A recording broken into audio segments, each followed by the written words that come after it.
नमस्कार दोस्तों, India strikes channel पर आपका स्वागत है। तो हम लोग वापस आ गए हैं भारत के डिफेंस से जुड़ी हुई 5 बड़ी खबरों को लेकर। विदाउट फर्दर अड्यू आइए शुरू करते हैं। बात करें अगर 5वीं बड़ी खबर की, तो इसका वीडियो हमने कुछ समय पहले ही अपने यूट्यूब चैनल पर शेयर किया था, जहां पर इंडियन नेवी में 3 नए वेसल्स कमीशन किए गए हैं। अब ये जो तीनों वेसल्स हैं, जिसमें आईएनएस सूरत है, आईएनएस नीलगिरी है और आईएनएस वागशीर है, ये अपग्रेडेड वेसल्स हैं। इस तरह की बातें निकल कर आ रही हैं। बात करें अगर आईएनएस सूरत की, तो आईएनएस सूरत एक Visakhapatnam class guided missile destroyer है। ये P-15 यानी कि प्रोजेक्ट 15 की लाइन का आखिरी डिस्ट्रॉयर बताया जाता है, जो कि मज़गाओं डॉक्स के द्वारा बनाया गया है। इसको फोर्ट्रेस इन द सी भी कहा जाता है। इसकी जो स्ट्रेंथ है, इसकी जो कैपेबिलिटीज है, उसके चलते इसका जो मोटो है वो है सागरे प्रचंड, यानी कि फियर्स इन द ओशन।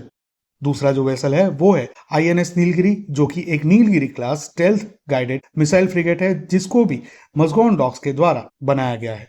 तीसरा वेसल है एक सबमरीन आईएनएस वागशीर, जिसको फिर से मज़गाओं डॉक्स के द्वारा ही बनाया गया है। ये एक कलवरी क्लास सबमरीन है, जो अपने साथ 18 टॉर्पीडोज ले जा सकती है, जिसको एंटी सबमरीन वॉरफेयर के लिए यूज किया जा सकता है। अब अगर टॉर्पीडो को सिंपल भाषा में समझे, तो इसको अंडर वाटर मिसाइल के तौर पर भी देखा जा सकता है। इसकी जो कैपेबिलिटीज है, आईएनएस वागशीर की जो कैपेबिलिटीज हैं, वो रेडार्स को इवेट करने की है और शांति के समय में ये इंटेलिजेंस गैदरिंग और सर्वेलेंस का काम भी करेगा।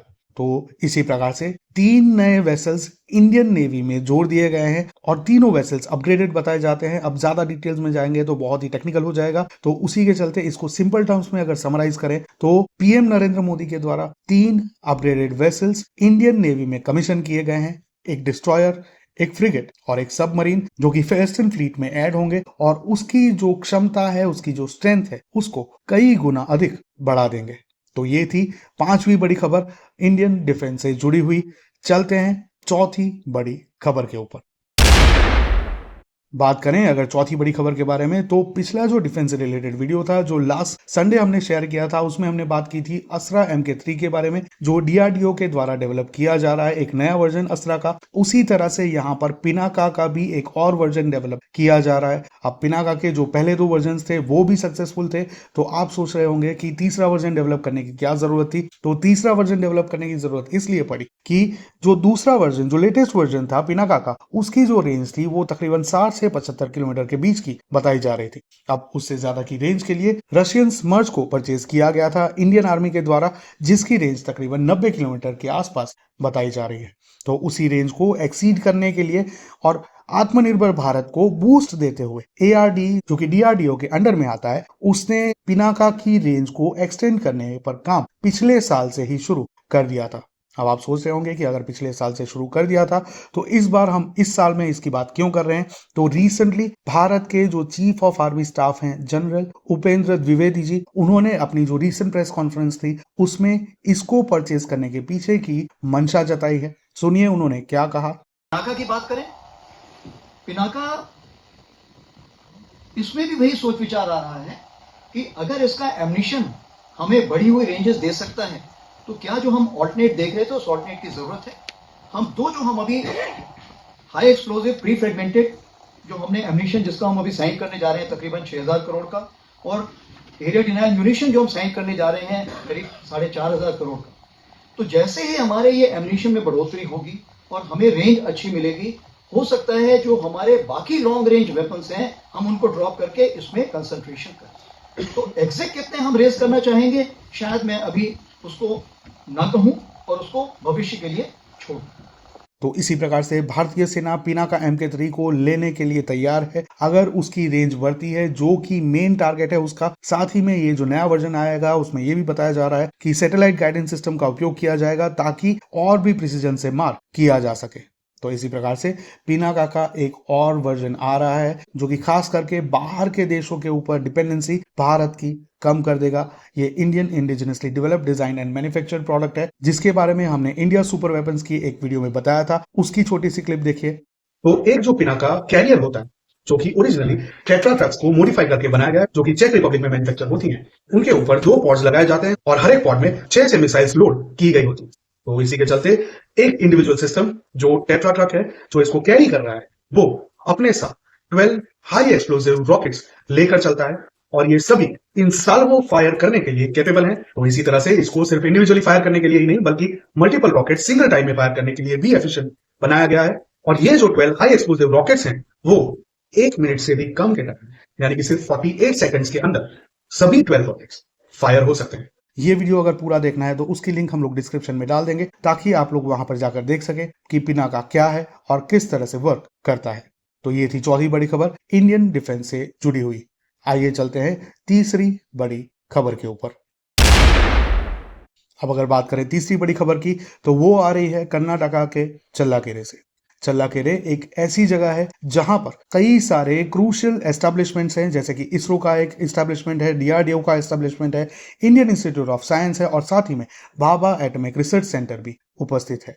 तो उसी के चलते अगर युद्ध होता है तो ये एक प्राइमरी टारगेट बनाया जा सकता है। तो उसी के चलते उसको सुरक्षित करने के लिए वहां पर रशियन वेरोनेज रेडार कमीशन करने की बात चल रही है। अब ये रेडार ही क्यों, तो ये जो पर्टिकुलर रेडार है वेरोनेज रेडार, उसकी जो कैपेसिटी है वो तकरीबन 6000 किलोमीटर की दूरी तक देखने की क्षमता इसकी बताई जाती है। कुछ केसेस में इसकी जो कैपेसिटी है वो तकरीबन 10,000 किलोमीटर तक की भी बताई जा रही है, लेकिन यहाँ पर थोड़े बहुत वेरिएशंस रहेंगे।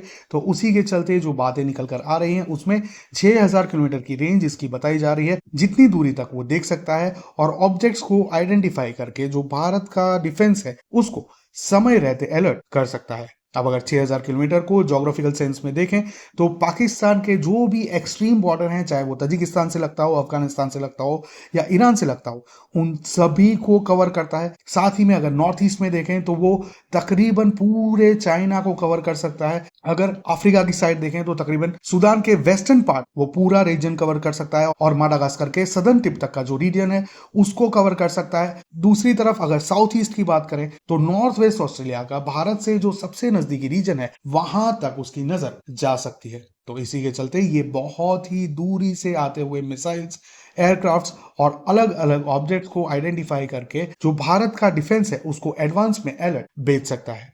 इसी के साथ इसमें अलग अलग वेवलेंथ्स पर काम करने की कैपेसिटी है, जिसके चलते ये अलग अलग ऑब्जेक्ट्स को भी डिटेक्ट कर सकता है। साथ ही में इस डील को और भी मीठा करते हुए ये बात बताई जा रही है कि ये जो रेडार कमीशन किया जाएगा उसमें तकरीबन 60% जो पार्ट्स हैं वो भारत में बनाए जाएंगे, जिसमें तकरीबन 50 से ज्यादा कंपनीज अपना योगदान देंगी, जिसमें स्टार्टअप्स भी इंक्लूडेड हैं। तो उसी के चलते जो मेक इन इंडिया का एक पूरा प्रोजेक्ट है, जो विजन है, उसको एक बहुत ही स्ट्रॉन्ग और सिग्निफिकेंट बूस्ट मिल सकता है और साथ ही में इसी के लिए बहुत ही सारी जॉब्स भी क्रिएट होने वाली है। तो इसी प्रकार से ये जो रशियन वेरोनेज रेडार कर्नाटका के चल्लाकेरे में कमीशन करने की बात चल रही है वो ना ही सिर्फ इंडियन डिफेंस के लिए बल्कि भारत की इकोनॉमी के लिए भी काफी बेनिफिशियल होने वाला है और साथ ही में जो लोग भी इस क्षेत्र में काम करने के लिए उत्सुक हैं उन लोगों के लिए भी नई अपॉर्चुनिटीज क्रिएट करने वाला है। तो ये थी तीसरी बड़ी खबर जिसमें वेरोनेज रेडार को चल्लाकेरे में इंस्टॉल करने की बात चल रही है। चलते हैं दूसरी बड़ी खबर के ऊपर। अब बात करें दूसरी बड़ी खबर के बारे में तो पिछले वीडियो में दूसरी खबर में हमने बताया था कि भारत में एरो इंडिया 2025 और आर्मी डे ऑर्गेनाइज होने वाला है, जहां पर आप लोग जा सकते हैं। तो उसी प्रकार की एक खबर है जहां पर महाराष्ट्र के देवलाली में स्थित स्कूल ऑफ आर्टिलरी के द्वारा एनुअल फायर पावर एक्सरसाइज की जाने वाली है। ये जो एक्सरसाइज है उसका नाम है एक्सरसाइज तोपची 2025। अब हर साल इस प्रकार की एक्सरसाइज होती है और इस साल ये होने वाली है जनवरी 18 और 21 को। इसमें भारत की जो मॉडर्न आर्टिलरी सिस्टम्स हैं उसकी स्ट्रेंथ को शोकेस किया जाएगा। साथ ही में अलग अलग गन्स, मोटार्स, रॉकेट्स, ड्रोन्स और जो एविएशन एसेट्स हैं उनको भी शोकेस किया जाएगा। तो इसी प्रकार से इसका जो फोकस होगा वो भारत अपने रक्षा क्षेत्र में कितना एडवांस होते जा रहा है उसको शोकेस करना है और साथ ही में डिफेंस मैन्युफैक्चरिंग भी भारत में कितना एडवांस होते जा रहा है आत्मनिर्भरता के विजन के अंतर्गत वो भी यहाँ पर प्रोजेक्ट किया जाएगा। इसमें जो की अटेंडीज हैं उसमें शामिल है lieutenant general Navneet Singh Sharma, various serving officers, cadets और साथ ही में सिविल एडमिनिस्ट्रेशन के कुछ मेंबर्स। तो इसी प्रकार से ये एक बहुत ही interesting annual fire power exercise होने वाली है जिसको हर साल ऑर्गेनाइज किया जाता है, एक्सरसाइज तोपची। तो ये थी दूसरी बड़ी खबर भारत के रक्षा क्षेत्र से जुड़ी हुई।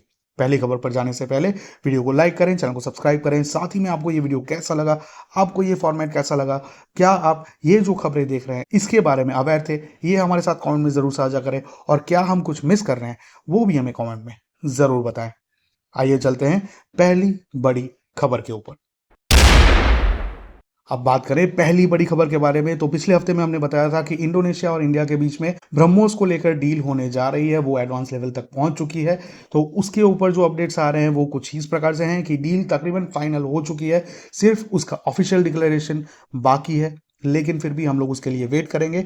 उसी प्रकार की एक और अपडेट आ रही है उसी ईस्ट इंडियन ओशन के रीजन में से, जहां पर मैक्स डिफेंस ने एक रिपोर्ट निकाला है जिसमें यह बताया गया है कि फिलीपाइंस, जिसके पास ऑलरेडी ब्रह्मोस है, वो 9 और मिसाइल बैटरीज लेने का प्लानिंग कर रहा है। अब ये जो प्लानिंग है वो integrated shore based anti ship missile system acquisition project के अंतर्गत वो लोग लेने का प्लानिंग कर रहे हैं, फिलीपाइंस आर्मी और मरीन कोर। तो अब फिलीपींस के पास ऑलरेडी ब्रह्मोस हैं, तो उनका जो मरीन कोर है वो एक्सटेंसिवली ट्रेंड है इसको ऑपरेट करने के लिए और मेंटेन करने के लिए। तो उसी के चलते ये उनके लिए एक बहुत ही एडवांटेजेस डील हो सकती है। साथ ही में भारत के पास से ये परचेज करने की वजह से उनकी जो यूएसए के ऊपर डिपेंडेंसी है वो भी कम हो सकती है। उसके अलावा अगर बात करें उस पर्टिकुलर रीजन की, ईस्ट इंडियन ओशन की, जिसको इनएक्यूरेटली साउथ चाइना सी भी कहा जाता है, वहां पर चाइना का अग्रेशन दिन प्रतिदिन बढ़ता जा रहा है और चाइनीज कोस्ट गार्ड्स और नेवी की, फिलीपाइंस की अलग अलग कोस्ट गार्ड्स और इवन फिशिंग वेसल्स के साथ भी भिड़ंत होती रहती है। तो उसी के चलते वहां पर टेंशन्स बहुत ही ज्यादा हैं। तो फिलीपाइंस अपने जो कोस्टल रीजन से अपनी जो टेरिटरी है उसको सेफगार्ड करने के लिए उसने फिर से एक बार ब्रह्मोस के ऊपर भरोसा जताया है। इस प्रकार की बातें निकल कर आ रही हैं, जहां पर ब्रह्मोस की 9 और मिसाइल बैटरीज लेने की बात चल रही है। अब इसके ऊपर किस प्रकार से डेवलपमेंट होते हैं, क्या ये डील आगे बढ़ती है और कितनी जल्दी ये फ्रूटफुल होती है, जैसे जैसे अपडेट्स आएंगी हम आपके साथ जरूर शेयर करेंगे। आप क्या सोचते हैं इन 5 बड़ी खबरों के बारे में, ये हमारे साथ कमेंट में जरूर साझा करें। वीडियो को लाइक करें, चैनल को सब्सक्राइब करें, बेल आइकन दबा दें ताकि आपको इस प्रकार की अपडेट्स भी मिलती रहें। मिलेंगे अगली खबर में, तब तक के लिए जय हिंद, हर हर महादेव।